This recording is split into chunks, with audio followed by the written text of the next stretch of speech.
کہ کیا قرآن پاک کو وضو کے بغیر ہم پڑھ سکتے ہیں؟ تو میں نے اس کا مختصراً جواب جو دیا اس میں نے موطا مالک سے ایک حوالہ بھی دیا کہ ہمارے علماء کی اکثریت یہ کیوں کہتی ہے کہ آپ قرآن کو بغیر وضو کے نہیں چھوئیں.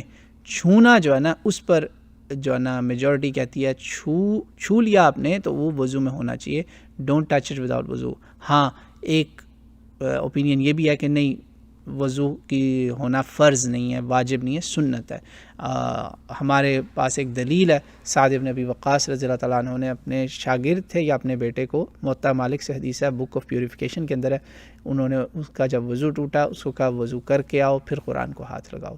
اس وجہ سے میجورٹی کہتی ہے کہ بھئی آپ وضو میں ہاتھ چھوئیں، مگر اس میں کچھ ایکسیپشنز ہیں. قرآن کے اسٹوڈنٹس ہیں، قرآن کلاس پڑھنے والے بچے ہیں، بچیاں ہیں جو قرآن پڑھا رہی ہیں، وہ تو بالکل ان کے لیے بہت مشکل ہو جائے گا. تو اس لیے علماء نے فتوے دے رکھے ہیں ایسے لوگوں کے لیے. میں جانتا ہوں یہ صرف سلفی نہیں ہے جو فتوے دیتے ہیں، حنفی علماء نے فتوے دے رکھے ہیں. میں اس کا عینی شاہد ہوں، گواہ ہوں، تو میں گواہی دے رہا ہوں اس کی کہ وہ میں کہتے تھے بھائی بس کرو، بار بار وضو کرنے مت جاؤ، بیٹھے رہو، وضو میں ہو، پاک ہو، باتھ روم تو نہیں آیا، نہیں جی بیٹھ کے پڑھتے رہو. تو اجازت ہے الحمدللہ.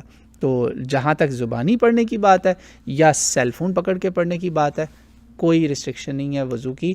صرف ایک ریسٹرکشن ہے بہنوں بھائیوں دونوں کے لیے، وہ ہے حالت جنابت.